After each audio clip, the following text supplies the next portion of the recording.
So today we're gonna learn about the importance of the eighth wonder of the world, the eighth wonder.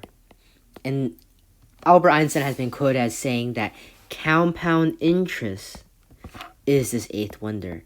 Now, many of you guys might wonder, what is compound interest? Compound interest is basically a way of calculating the return on an investment. So, if you were to invest X dollars in year one, and then let's say your investment grows by 10% annually, then by the end of year one, you'll be left with 1 times 1 of X. And this is basically X plus 10% of X. However, the next thing that's important to realize is that the next year, when it goes up again by 10%, you'll be left with 1.10 of X times 1.1. That means that this 10% is going to be based off of all of your original principal, which is X, plus all of the accumulated interest up to that point, which was 10% of X, as you remember. Now, this is basically the great thing about compound interest. It's basically interest that builds on top of interest. And we're going to show you how compound interest can build many great fortunes, especially over a very long time span. Show one of the great examples. Let's choose two people. One of them is an electrician. Let's say it's Frank. Frank is the electrician. Now, there's another person called Bob, and Bob is an engineer. Now, what we're going to show you is basically the importance of investing early on from a young age. This is the most applicable example of compound interest working for you. Now, how are we going to do this?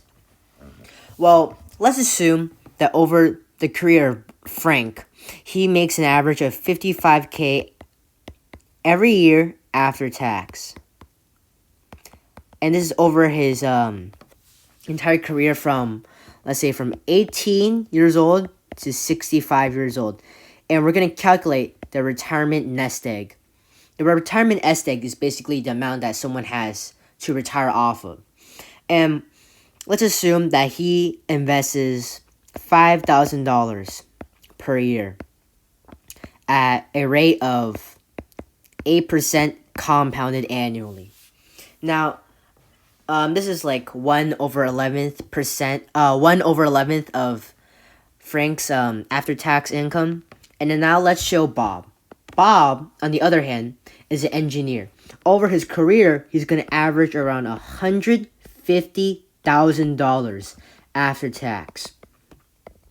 And the difference with Bob is that he starts at 27 years old, but the first 10 years from 27 all the way to 37 is spent paying off student loans.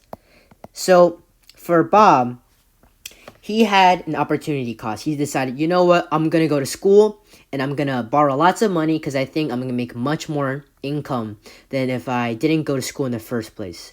So at the age of 37 is when Bob starts to invest his own money. So from 37 to 65, he continues to invest around 1/11th of his income, like Frank, which is around $13,500 per year at the same compounded rate of 8% compounded annually.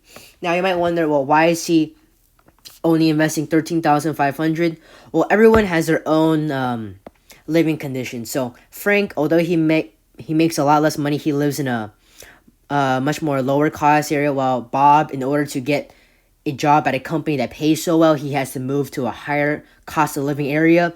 And so in order to assume everything to be constant and to only show the importance of time for compound interest, the only difference we're going to have is the time at which both people have for their money to compound for them, and also the sums that's invested each year. Because if you take a look at this, Bob is basically investing more than double, way more than double. In fact, almost triple the amount that Frank is investing. However, Frank is investing for a much longer time frame. Frank is investing for 48 years, while Bob is only investing for 28 years. So let's see the difference once they both reach 65. Alright guys, this is the exciting part. We're going to see that after both Frank and Bob reached 65, how much money have they accumulated for retirement. So let's review some of the basic facts. Frank is an electrician while Bob is an engineer. Frank makes an average of around $55,000 after tax per year, while Bob makes an average of $150,000 per year after tax. So the difference is between 5 figures and 6 figures.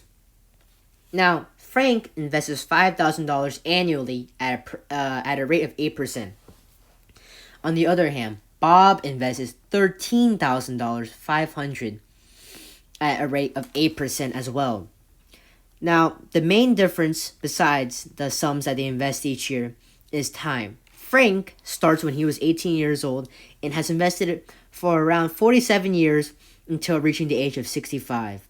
Now, Bob, on the other hand, started investing when he was around the age of 37, and this was after 10 years of paying his student loans, which is actually faster than most Americans.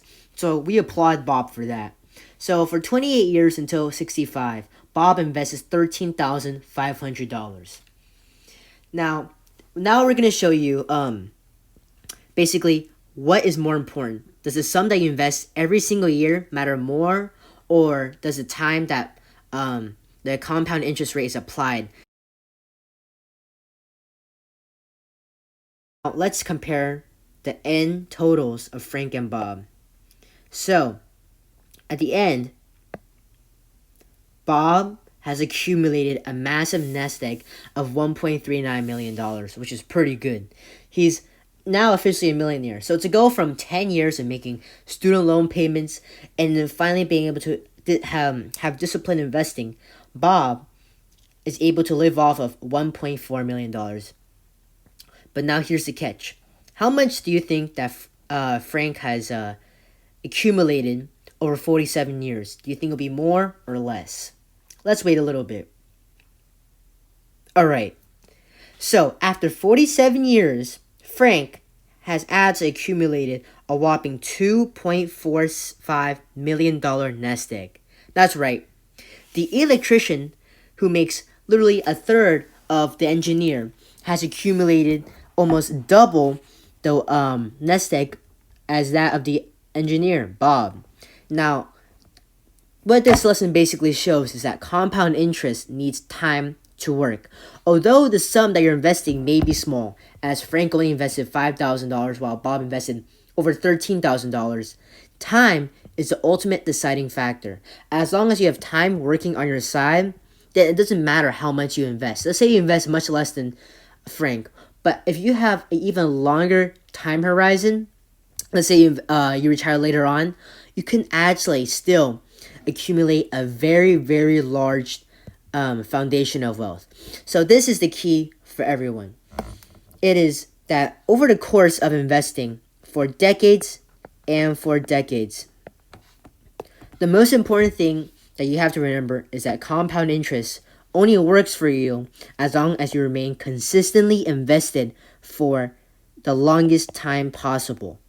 And if it would definitely help to try and jack up as much as you invest per year. But don't think that just because you might have a lower income than like the average American, as Frank does here, it doesn't mean that you won't be able to accumulate a lot of wealth. As we see here with Frank, he makes $50,000 a year, a third of what Bob makes, but yet he takes home almost double that Bob has at age 65.